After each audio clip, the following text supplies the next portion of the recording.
بسم الله الرحمن الرحيم. الحمد لله الذي هدانا لهذا وما كنا لنهتدي لولا أن هدانا الله، والصلاة والسلام على رسوله محمد الأمين وعلى آله وأصحابه أجمعين، أما بعد. السلام عليكم ورحمة الله وبركاته. Ahli islom, ahli iymon birodarlar, hurmatli otaxonlar, aziz akalar, iymondosh qadrdonlar. Avvalo Robbimiz Alloh subhanahu va taologa beadad hamd sanolar va shukrlar aytamiz. Uning habibi va rasuli Muhammad Mustafa sallallohu alayhi va sallam hazratlariga salovat va durudlar aytamiz. Inshaalloh Zulhijja oyini toat ibodatlar bilan o'tkazish afzal hisoblangan eng avvalgi mana bugun 10 kunligining bir ulug' bir kunida turibmiz. Albatta bu ortida ulug' oy val fajri va layalin ashr, Alloh taboraka va taolo qasam ichgan eng ulug' 10 kecha bo'lmish. Ana shunday bir ulug' bir daqiqada hozir bo'lib turibmiz. Bu kunlarda musulmon odamdan nima talab qilinadi? Hojilarimiz hozir Minoda ana shunday bir go'zal bir Muzdalifaga vodiysiga, ana shunday bir Arafot vodiysiga tadorik ko'rib turishgan. Hammalarining ustilarida ihrom, hammalarining ustilarida Allohu akbar kabira bo'lib turgan ulug' daqiqalarda biz mo'min musulmonlar nima qilmoqligimiz? Qurbonlik qanday holatda kutib olinmoqligi, bu bayramga qanday tadorik ko'rmoqligimiz va bu bayramda qiladigan ishlarimiz nimalardan iborat bo'lishligi haqida suhbatlashib o'tmoqchimiz. Ibn Abbos radhiyallohu anhudan rivoyat qilingan hadisda payg'ambarimiz sollallohu alayhi va sallam marhamat qilib aytadilar: solih amal ushbu 10 kun, ya'ni Zulhijjaning avvalgi 10 kundagidan ham ko'ra Allohga mahbubroq bo'lgan biror bir kun yo'q deya marhamat qilganlar. Ya'ni hech qaysi kunda qilingan nafl, ya'ni qo'shimcha savobli amallar Alloh huzurida ushbu 10 kunda amalga oshiriladigan ibodatlarchalik mahbubroq bo'lmas ekan. Shu bois ham Nabiy alayhissalom bu kunlarda ro'zador bo'lganlar, nafl ibodatlar bilan mashg'ul bo'lganliklari keltiriladi. Ramazonning oxirgi 10 kunligi afzalmi yoki Zulhijjaning 10 kunligimi degan savolga ulamolarimiz bil ittifoq shunday dedilar: Ramazonning oxirgi 10 kunligi kecha jihatidan afzaldir. Chunki Ramazonning oxirgi 10 kunligida Laylatul Qadr kechasi bor. Zulhijjaning avvalgi 10 kunligi esa kunduz jihatidan afzaldir. Chunki bunda Arafa kuni, Nahr kuni bordir. Aslida ikkovi ham dunyo kunlarining afzalidir. Mana shu ahli ilm muhaqqiqlar nazdidagi afzalidir. Zulhijjaning avvalgi 10 kunligi kunduz jihatidan afzaldir. Ramazonning oxirgi 10 kunligi kechasi jihatidan afzal ekanligini keltiriladi. Qarang, shu darajadagi Ramazonning oxirgi 10 kuniga nisbatan Alloh subhanahu va taolo Zulhijjani avvalgi 10 kunini martabasini kecha jihatidan Alloh taboraka va taolo Laylatul Qadr bo'lganligi uchun oxirgi 10 kunlikni Xudoy taolo Ramazonda ulug' qilgan bo'lsa, bu oyda ayni ana shunday Eid Qurbon bayrami, ayni Arafot kuni Arafa bo'lganligi uchun ham Alloh taboraka va taolo Zulhijjani martabasini ulug' qildi.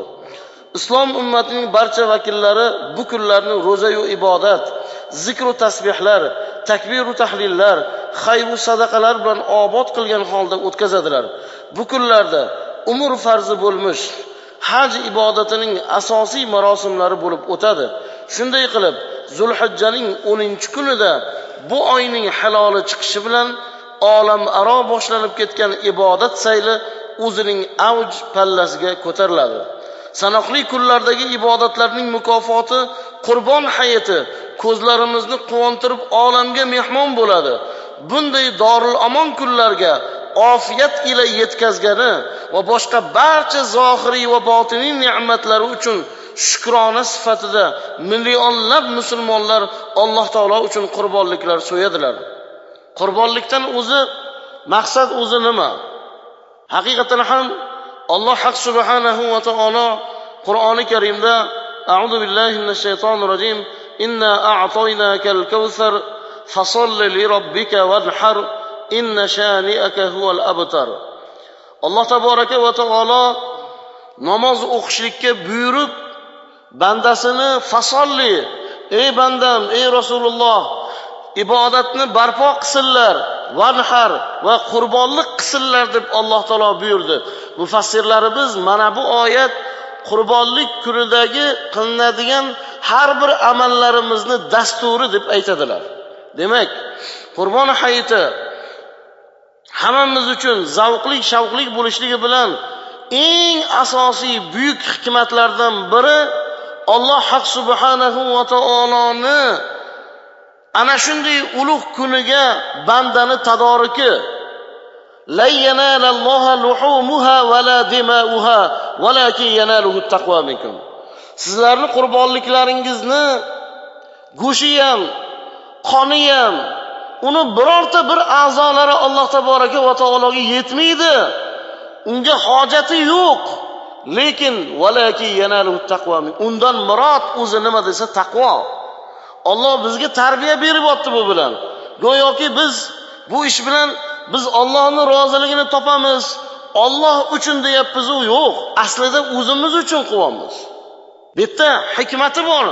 Alloh taboraka va taolo 85 yoshga kirgan Ibrohim alayhissalomdek ulug' zot. Nihoyatda Alloh taolo bu kishini mana vafodor Ibrohimim deb maqtagan buyuk zot bitta o'g'illari bo'lmish Ismoil alayhissalomni qurbonlik qiling dedi. Tushlarida bir ko'rdilar. Inni ara fil manami anni azbahuka fanzur mada tara. Parvardigor, ey o'g'ilcham, men tushimda seni so'yayotgan ekanman, nima deysan? Ya abati fa'al ma tu'mar. Ey ota, nima buyurilgan bo'lsa qiling. Satajiduni inshaalloh minas sabirin. Meni sabr qiluvchilardan topasiz dedi. O'g'ilni otaga bo'lgan itoati, o'g'ilni otaga bo'lgan vafodorligi, otani farzandni tarbiyalash bobidagi imtihonlarni sinovidan qanday o'tishligi ikkilanmadilar.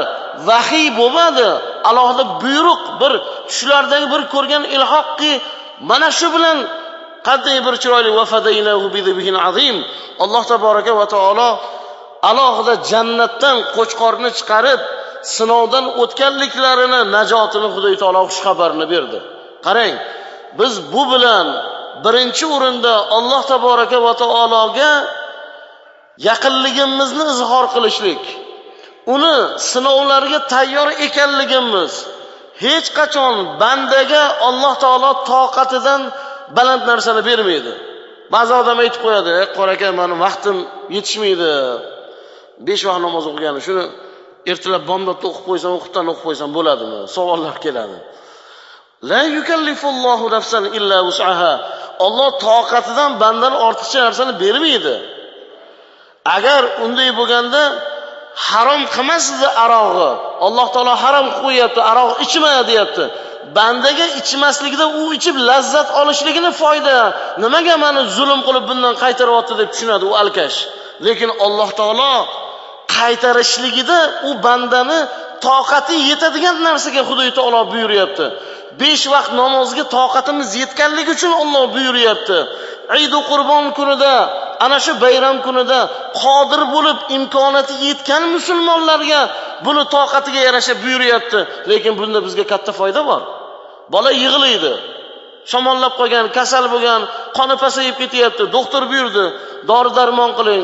Lekin u dori achchiq. Hali bolaga onasi ichiryapti dorini. Ichirsa bolasi onasiga qarab nima deydi? Onam menga zulm qilyapti. Yig'lab, siqtab, qo'lidan chiqib ketishga harakat qilib, endi bolaga ona bo'lsa, mehri bilan, o'zini ixlosi bilan bolam tuzalib ketsa bo'ldi deb achchiq dorini halgi bir ukornimi ana shu dorini ichiryapti. Endi u tuzalgandan keyin bola xursand, o'ynab, sakrab yurishini ko'rsa, ona xursand. Alloh taboraka va taolo bandalariga ham bizga buyurayotgan buyruqlarida bizga go'yoki qandaydir holatda og'ir tuyuladi. Yo'q. Alloh toqatimizdan baland narsani hech qachon peshonamizga sinov qilib bermaydi. Bizning toqatimiz, iymonimiz, Allohga bo'lgan ixlosimizga qarab bizga beriladigan avomirlar ham, farmonlar ham shunday bo'ladi. Demak, bu qurbonlikda ham bilib qo'yaylikki, Alloh haq subhanahu va taologa bo'lgan yaqinligimiz, madorimiz biz bir yil mobaynida Robbimizga ba'zi bir ne'matlariga noshukrchilik qilib qo'ygan bo'lsak, shukronamizni ifodasini ochiq oydin maydonga chiqib, hech kimdan berkitmasdan izhor qilyapmiz. Ey Alloh, men seni yaxshi ko'raman, seni ne'matlaringga shokirman, shukrlikman deb ifoda qilishlikni maqsadi qurbonlik bo'ladi. Qurbonlikdagi ba'zi bir qurbonlik qila olmayotgan kishilar ham ko'ngillari o'ksimasligi lozim bo'ladi. Qodir bo'la olmagan, zakotga qodir bo'lmagan kishi, mana O'zbekiston musulmonlari idorasi bu yilgi mana zakotni hammamiz oralarimizdan qodir bo'lgan kishilar berildiki, 8 million so'm. Demak, shunga qodir bo'lgan odam qurbonlik qiladi. Yoki o'sha kunga kelib qodirib qoldi. Hayitni 3-kuniga qadar, kun botishga qadar o'sha soatda albatta qurbonlik qilishligi vojib bo'ladi. Lekin betdagi bir alohida bir ma'noga e'tibor beringki, qurbonlikni holati bilan Alloh taolo bizni shukronaligimizni, bizga bo'lgan roziligini bayonini qilyapti. Qodir bo'lmagan kishilarga esa payg'ambarimiz alayhissalatu vasallam qurbonlik qildilar. Mani ummatlarimdan qurbonlikka qodir bo'lmagan kishilarning nomlariga deb Allohning yo'liga mutavajjih bo'lib qurbonlik qildilar. Demak, oramizdan qurbonlikka qodir bo'lmagan kishilar uchun ham bir zavq shaq borki, Rasul alayhissalatu vasallam qaysi birimiz demakki qodir bo'la olmadik. Lekin Allohdan astoydil so'rab turamiz. Allohim meni ham, oilamni ham qodir qilgin dedik.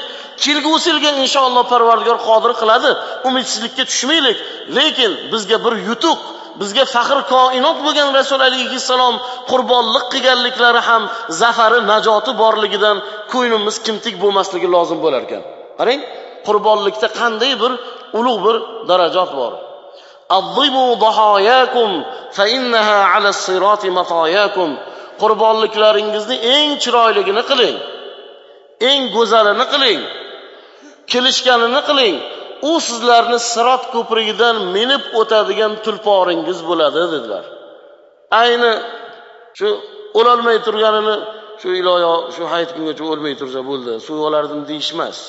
U baquvvat, o'zimiz bir o'sha ko'rganda bir nihoyatda shodlanadiganini, xursand bo'lib, nihoyatda bir surur bilan, xursandchilik bilan bir qurbonlikni qilishlik albatta har bir muqim, har bir ana shunday bir imkoniyati bor musulmon odam uchun zakotga qodir bo'lgan kishilarga vojib ekan. Buni taraddudini har bir xonadonda mana boshlab yuborildi. Buning uchun qurbonlik qiladigan insonda nima bo'lishligi lozim bo'ladi? Albatta bu bilan birgalashib har bir oila a'zolariga qurbonlikning hikmatini, tarixini, nima uchun qurbonlik qo'yso'yyapmiz, boshqa kunda emas, ayni hayit kunda qurbonlik qilyapmiz. Buni ma'nosi nima? Farzandu arjumanlarimizga bu Ibrohim alayhissalom va Ismoil alayhissalom ota bola oralaridagi ana shunday hikmat durdonalarini aytib berib, ularga ibrat, odob, nihoyatda namuna andoza olishlikka albatta bir biz siz chorlamoqligimiz lozim bo'ladi. A'udhu billahi minash shaytonir rojim. Zalika wa man yu'azzim sha'airalloh fa innaha min taqval qulub. Ya'ni bu Allohning shiorlarini, u joriy etgan diniy marosimlarni ulug'lash, hurmatlash demakdir. Ya'ni ish shudur. Kimki Allohning marosimlarini ulug'lar, hurmatlar ekan, bas albatta bu hurmat qalblardagi taqvo tufaylidandir. Haj surasi 32-oyat. Bayram kunida qurbonlik so'yish xursandchilik ustiga yana bir xursandchilikdir. Bu insonning o'ziga va ahli oilasiga kengchilik yaratishi uchun vasiladir. Qo'ni qo'shni, heshi aqrabo va yor birodarlarga ikrom qilish, faqir va miskinlarning shikasta dil odamlarning ko'ngillariga shodlik olib kirish uchun eng yaxshi fursatdir. Demak, qurbonlik 3 qismga bo'linadi. Birinchi qismi yemoqlik, ikkinchi qismi demakki albatta tarqatmoqlik, uchinchi qismi demak saqlab qo'yishlik, mehmonga yoki yedirmoqlik lozim bo'ladi. Katta oila bo'lsa, bola chaqasi ko'p bo'ladigan bo'lsa, o'zidan bir ortishiga katta oilalik bo'ladigan bo'lsa hech kimga bermasa ham bo'ladi. Lekin qurbonlikda iloji boricha nafaqat u qiynalgan odamga, boy odamga ham qurbonlik go'shtini berishlik albatta ruxsat beriladi. Qurbonlik qilinishligida albatta e'tibor beriladigan jihatlar nima? Birinchisi, undan taqvoga erishish. Mana hozirgina oyat-i karimani Alloh taboraka va taoloning kalomidan o'qigan bo'ldik. Uning qurbonlikning na go'shti va na qoni Allohga yetib borur, balki shu ish orqali sizlardan paydo bo'lgan taqvogina unga yetur. Haj surasi 37-oyat. Demak, qurbonlik qilish orqali kishi taqvosini mustahkamlab olar ekan. Zero Alloh qurbonlikning qoniga ham, go'shtiga ham muhtoj emas. Bu biz uchun kerak ekan. Demak, qurbonlik qilishlikda taqvoyimiz yanada mustahkam bo'lishligi. Taqvo mustahkam bo'lishligi uchun o'sha ibodatda inson ibodatning lazzatini totishlik uchun nima qilish lozim bo'ladi? Ko'p odam aytadi, namoz o'qiyapman deydi, lekin shuni bir lazzatini totmayapman. Ibodat qilyapman, uni mazasini bilmayapman. Mana bu holatni ham taqvoga boradi. Agar biz har bir ishimizda taqvo bo'lsa, taqvo bo'lishligi uchun har bir odam Alloh haq subhanahu va taologa munosabatini to'g'rilasa, u munosabat qanday? Allohni tanish bilan bo'ladi. Allohni tanigan banda o'zligini tanishlik kerak bo'ladi. Men o'zim kimman? Allohning yerdagi sardoriman.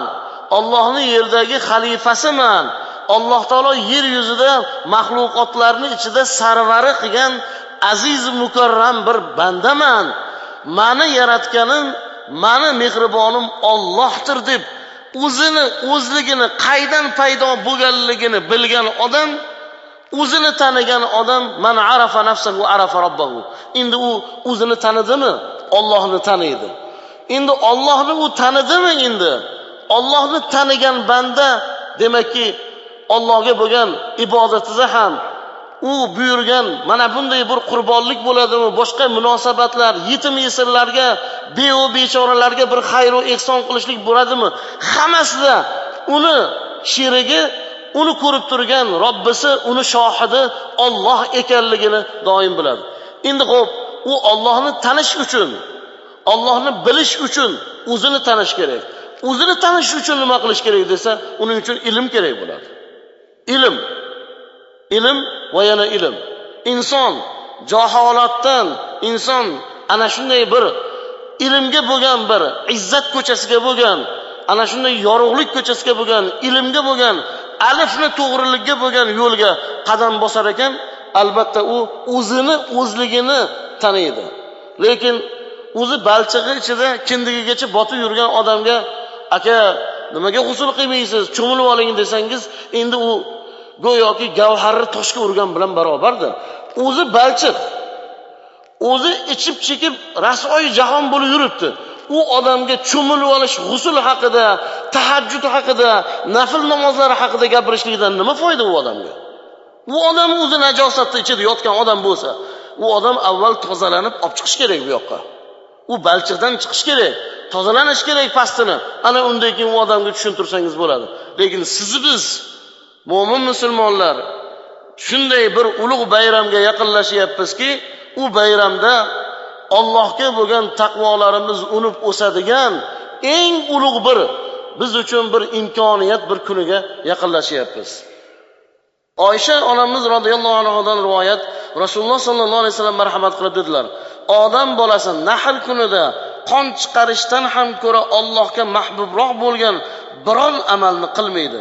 Alloh taolo uchun so'yilgan jonliq qiyomat kunida shoxlari, yunglari, tuyoqlari bilan keladi.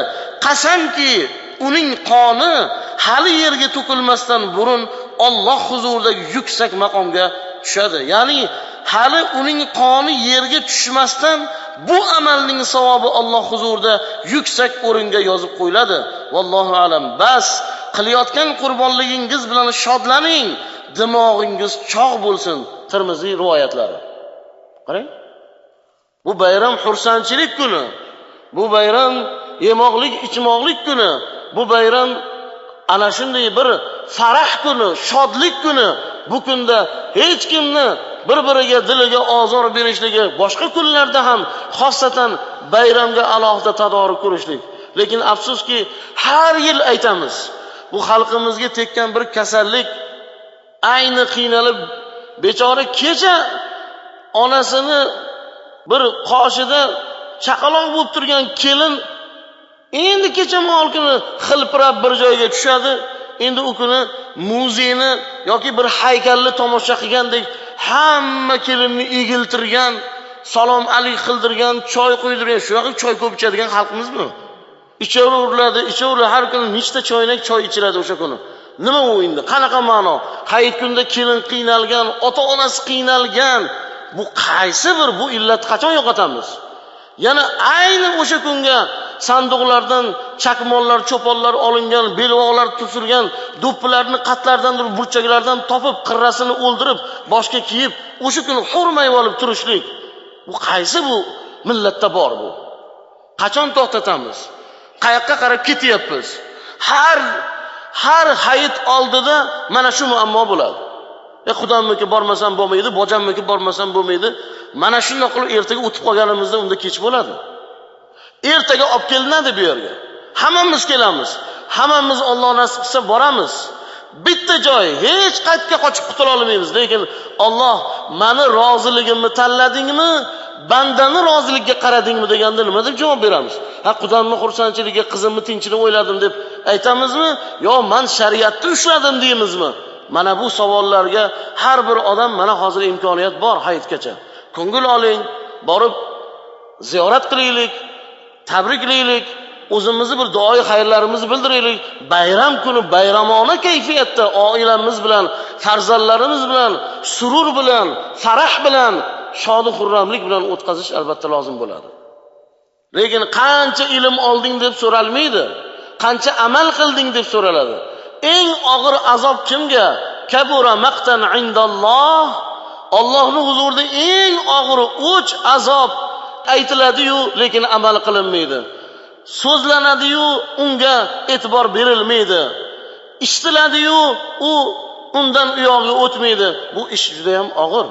Shuning uchun Allohdan so'raylik, mana shunday juma kunida turimizki, butun xalqimizni, elimiz, yurtimizni hukumatki bosh bo'lib aytib turgan O'zbekiston musulmonlari idorasi qo'limiz ko'ksimizda rahmatki muftiy hazratlariga, ulamolar kengashiga har yil bu to'g'risida jon qo'ydirib, "Voy, azaxonlikni yig'ishtiraylik, ixchamlashtiraylik, shuni endi to'xtataylik, barham beraylik."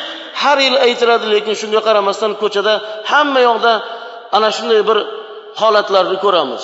Azizlar, mayli ta'ziya bo'lgan bo'lsa, 3 kunning ichida bo'lsa, aziyat 3 kun, aza 3 kun. O'sha 3-kunga hayit to'g'ri kelsa, u boshqa gap. Lekin aza kuni emasmi? U o'tib bo'lganmi? U 5 oy bo'lgandir, u 6 oy bo'lgandir, u 1 oy bo'lgandir, u 40 kun bo'lgandir. Bo'ldi, endi aza ochish shariatda mumkin emas, islomda mumkin emas. Nima uchun biz o'zimiz ibtido qilamiz? Payg'ambar alayhisalom bizda bo'lmagan ishlarni paydo qilganlar bizning ummatimizdan emas dedilar. Bu og'ir gap. Bizdan emas dedilar. Agar Alloh taolo toqatimiz yetmaganda edi, bu shariatni buyrug'ini buyurmagan bo'lardi. Kecha bir savdogar bilan, tijoratchi bilan o'tirimiz, qor aka, nima qilsak bo'ladi? Endi har kuni bo'lmaganda endi savdogarchilikni bilasiz, 3-4 marta yolg'on gapirmasa bo'lmaydi dedi. Qarang. Nimaga yolg'on gapirmasa bo'lmaydi desam, endi bilasiz-ku, endi savdoda ozgina yolg'on gapirib tursa o'xshamaydi-da, klientni o'xshatish kerak deydi. Ana qarang. Sizlarni ham o'xshatadigan kun keladi. Agar savdogarchilikda yolg'on gapirishlikka ruxsat bo'lganda Xudo aytardi, yolg'onni gapirish mumkin emas, lekin tijoratda har kuni 4 marta yolg'on gapirib tursa bo'lardi derdi. Alloh taolo toqatimiz yetganligi uchun Xudo Qur'onda buyurib qo'ydiki, "Voy, tarozini men tushirdim. Adolatli bo'l. Yolg'on gapirma, baraka shunda." Uni ko'ziga endi o'sha yolg'on gapirsa baraka ko'radigandek yo'q. Alloh buyurdimi, baraka faqat rostgo'ylikda. Alloh buyurdimi, demakki baraka o'sha va'daga vafo qilishlikda. Alloh buyurdimi, ana shunday qanaqa bir tadbir qilishimizdan qat'iy nazar odamlar nima derkin? Bizda shunaqada. Ani to'yini qanaqa qilibdi, dasturxoniga nima qo'yibdi? Iftorlikka nechqil ovqat tortishyapti. Domlalar nima deyapti? Hammasini o'tdan oladi, endi u ish bilarmon. Lekin aytmaydiki, Alloh nima derkin? Payg'ambar qanday qilgandilar? Rasululloh qanday yashagandilar? Rasulullohning sahobalari qanday ish tutgandilar desak, agar shu bilan tuproq oliylik oltinga aylanmasdan qolmaydi. Sababi u Alloh va uning rasuliga qovurilib, Alloh va uning rasuliga qaytib qilingan ishda biz bilmagan juda katta xayriyatlar bor. Qurbonlik hayit kuni ham yaqinlashyapti. Gina gudratlarni Alloh aytgan ekan deb yig'ishtiraylik. Ortiqcha bid'at xurofotlardan endi Alloh aytgan ekan deb endi to'xtaylik. Qolgan umr foydaga fattaqulloh va aslihu zata baynikum. Allohdan qo'rqinglar, oralaringizni isloh qilinglar va atiiulloh va rasulah. Alloh va uning rasuliga itoat qilinglar agar sizlar mu'min bo'lsangizlar deyapti Xudo taolo. Gina gudrati bor odamga hayitdan maqsad yo'q, qiynalib chiqqani bilan, hayit namozi 7 da o'qilar ekan deb chiqqani bilan. Gina gudratni man kana lahu kin falaysa lahu din. Qalbida gina gudrati bor odamning dini yo'q, diyonati yo'q. 3 kun bo'lishi mumkin araz. 3 kundan ortiq arazga musulmonga mumkin emas. Kim orasida shunday ishlar bo'lgan bo'lsa, hamsoyasi bilanmi, qo'ni qo'shnilar, qavmi qarindoshlar, xudo andalar, qaynona kelinlar, aka ukalar, opa singillar, umuman hammasini bartaraf qilib, bugun jumadan keyinoq biz oxiratimizni bir obod qiladigan bayramimizni Alloh taolo bizdan xushnud bo'ladigan shukronaligi, qiladigan qurbonliklarimizni qabul bo'lajakligiga zinapoya bo'ladigan mana bu solih amallarga shoshilmoqligimiz albatta lozim bo'ladi. Qurbonlikning vaqti. Qurbonlik so'yishning birinchi vaqti hayit namozi bilan xutba o'qilgandan so'ng boshlanadi va hayitning 3-kuni quyosh botganda tugaydi. Biroq eng afzali qurbonlikni hayit namozi o'qib bo'linishi bilan amalga oshirilishlidir. Hayit namozidan avval yoki qurbonlikning oxirgi vaqtidan keyin so'yilgan jonliq shar'iy qurbonlikka o'tmaydi.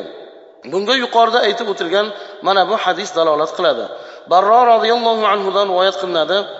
Barro radhiyallohu anhu dan rivoyat qilingan hadisda Rasululloh sallallohu alayhi vasallam qurbonlik kuni hayit namozidan so'ng bizlarga va'z qila turib shunday dedilar: bugungi kunimizda birinchi bo'lib qiladigan amalimiz hayit namozini o'qishimiz, so'ngra uyga qaytib jonliq so'yishimizdir. Kimki shunday qilsa, uning ishi sunnatga muvofiq kelibdi. Kimki namozdan avval so'ygan bo'lsa, u bor yo'g'i oilasiga taqdim qilgan go'shtdir.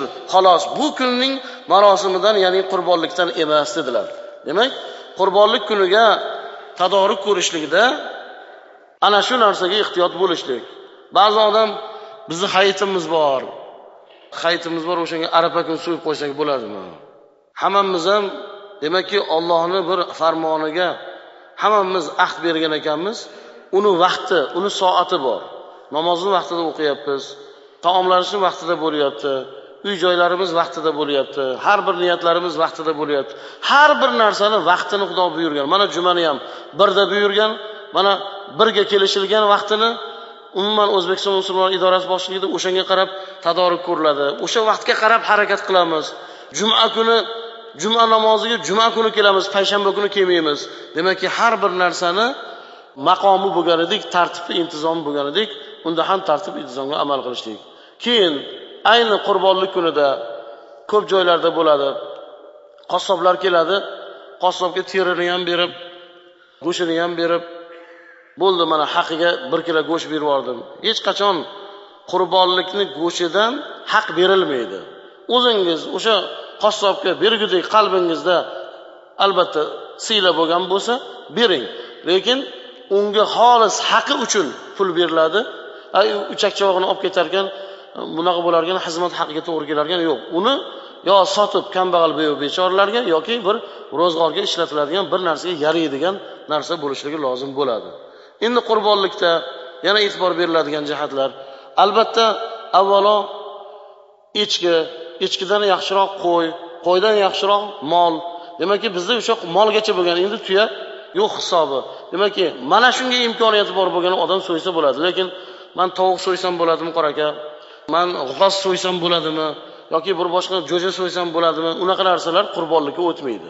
Qodir odam, imkoniyati bor odam albatta u qo'y so'yadimi, echki so'yadimi yoki qurbonlikka mol so'yadimi, sherikligi bilan qiladimi bu narsalarni albatta shariatda ruxsat berilgan. Lekin sheriklik bilan bo'ladigan qurbonlikda ehtiyot bo'ladigan, e'tibor beradigan jihatimiz ko'zni o'lchovi bilan bo'ldi 30 kilo bunga bo'ldi, 30 kilo bunga, 30 kilo bunga bo'ldi, 30 kilo bunga bo'ldi deb ko'z o'lchovi bilan o'lchanmaydi. Tarozda aniq qassobning o'zi o'sha hamma tarafdan hakam qilib shunga rozi bo'lindimi qassob ishiga, hamma shuni adolatiga, omonatdorligiga ishonadimi?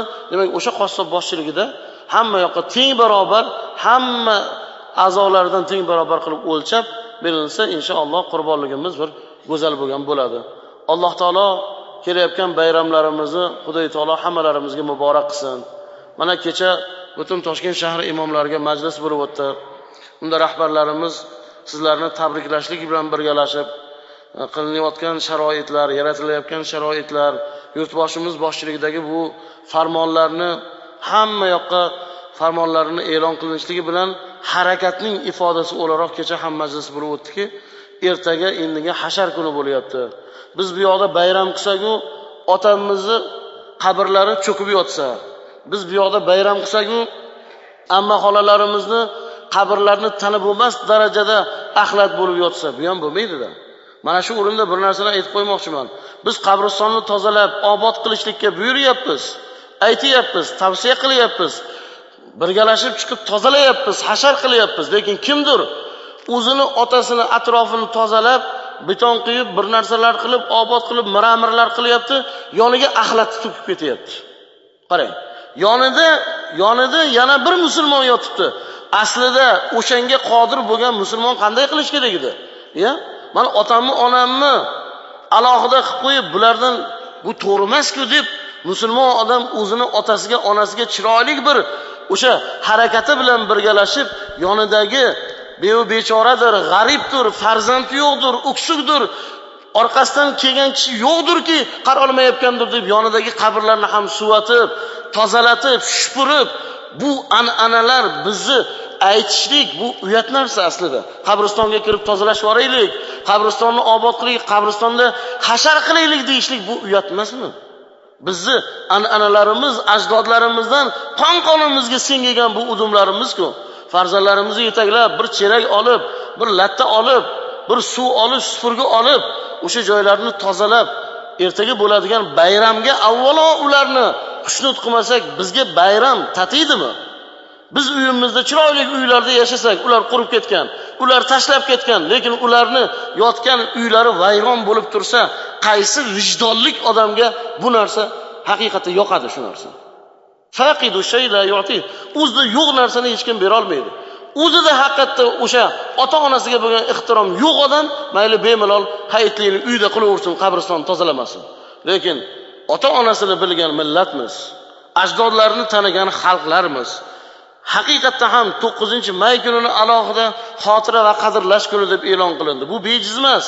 Demakki, ham tiriklarni, ham o'tganlarimizni bekorga bu an'analar qilinmayapti.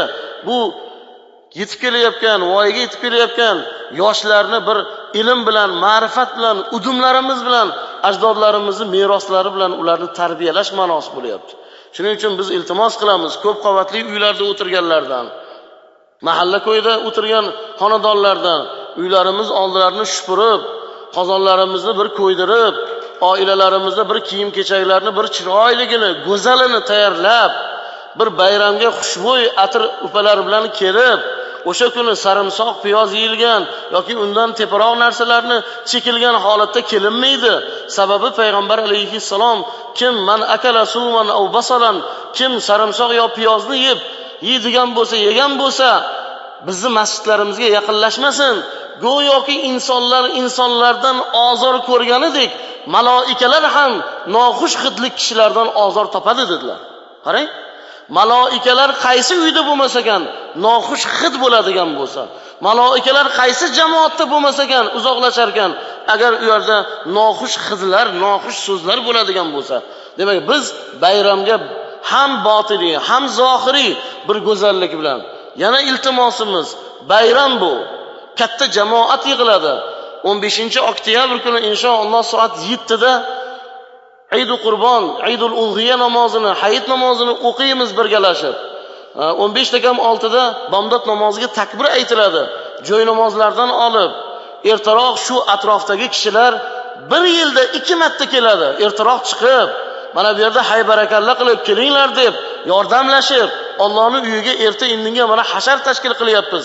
Bir pokizalab atroflarni bitta cho'p bo'lsa-da uni tozalashlikka harakat qilsak, inshaalloh bayramga bir yilda 1 marta, 2 marta hissa qo'shishlikning o'zi qancha bir ulug' tarixga qoladigan bir an'ana bo'ladi. Yana bizning iltimosimiz, bayram kuni katta jamoatni hisobga olib iltimos qilamizki, yosh bolalar mana kelishadi, farzandlarimiz kelishadi. Ular qarovsiz qolmasa, yosh kattalar bilan albatta ularga qaraydigan, mana bu yerda o'zi yakka qolib ketib, bir har xil najosat bulg'ab yoki bir narsa qilib qo'ymasligini bir kafilligini olib e'tiborga olishlik. O'sha kuni katta jamoat bo'lishligini e'tiborga olib, iloji boricha mashinasiz, piyoda kelmoqligimiz albatta darkor bo'ladi.